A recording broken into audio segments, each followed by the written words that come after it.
We are so pleased to be here. We have a marvelous panel today. I'll run through the panelists very quickly, and then I'll allow them a few minutes to just introduce themselves and their organizations. First of all, we have Rebeca Grynspan, who's from the United Nations Development Program. And then we have Odede, who's the founder of Shining Hope. Then we have Lynne Patterson, who's with Pro Mujer. And last but not least, Lina Srivastsava, who's from on the board of directors of Grassroots. Global Grassroots. Rebeca, you'd like to say a few words and just introduce yourself? Okay.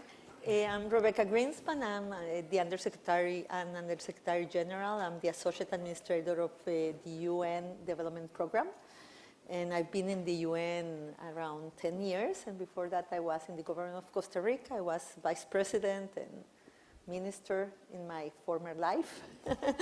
And very engaged in these subjects through my life. Kennedy? Yes. I'm Kennedy Odede from Kenya, Kibera.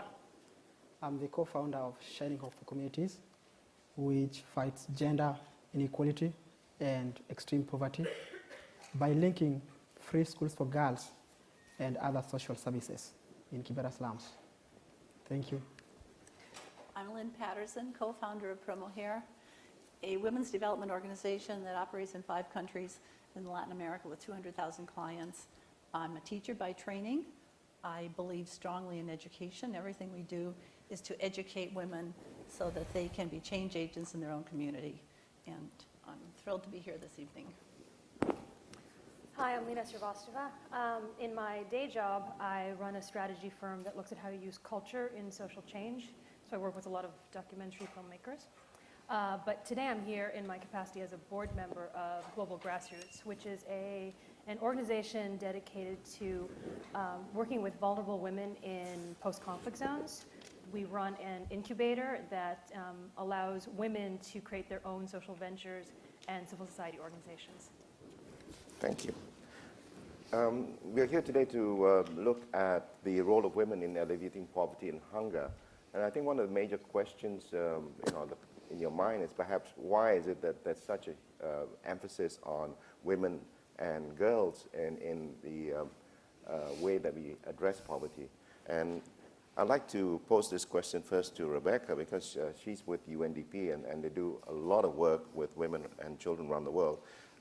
Why is it, what is it that distinguishes women and children, girls especially, from men and boys in terms of how poverty impacts upon them? Well, the general evidence just show that because of the difficulties women have to negotiate and to have power within the family and in society, they usually are impacted in a major way and more than men in terms of hunger, disasters, and poverty. And the numbers show that very clearly. 7 out of 10 of the people that are hungry in the world are women and girls. And so the disproportion is shown by evidence in a very clear way.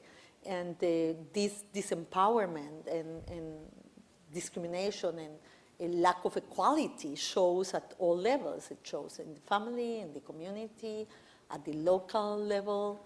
It shows in political empowerment, in economic empowerment.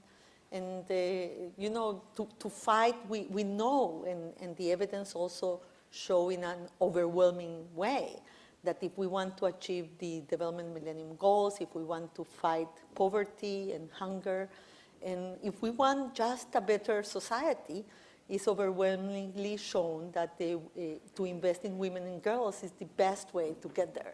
Not only for them, but for the whole society.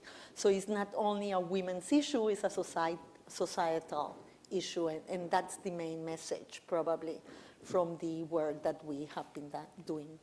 Yeah, so clearly women actually suffer from a lot of discrimination, lack of voice, the lack of empowerment. And I think Kennedy has seen that firsthand in Kibera. And this is the largest slum in Africa. where he's actually set up Shining Hope to address poverty. What are some of the key ways in which you think that, or at least from your experience, Shining Hope, you can actually address poverty among women and girls? Yeah.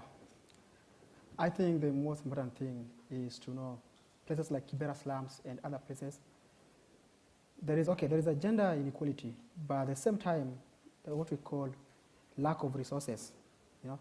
And even here, when there's lack of resources, even the small one that you have to fight for.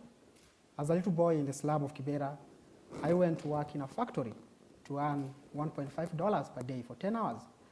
And we were suffering. We went without food. And I took one of my best friend, Mary, to go. Mary, there's a job in the factory. Let's go together. When we reached the factory, Mary was denied job. Was denied. So Mary has to go back. And I have to earn $1.5. So what happens is that people like Mary start selling their body, you know. So only they know that they have to get married, but they should be married by people working in the factories, you know. And it's about lack of the resources. So I felt like the most important thing, you see these women really, really hard in my community, selling things on the road. You know, yet men are mistreating them. And the women are the engine of development in any society, according to my experience, you know. So the only thing to do was to add value on women. How do you do that? Do you want the men to fight you? But to prove that, like example, we do like having these schools at the same time, as you have said, that we have to. It's not a one gender journey. It's a struggle for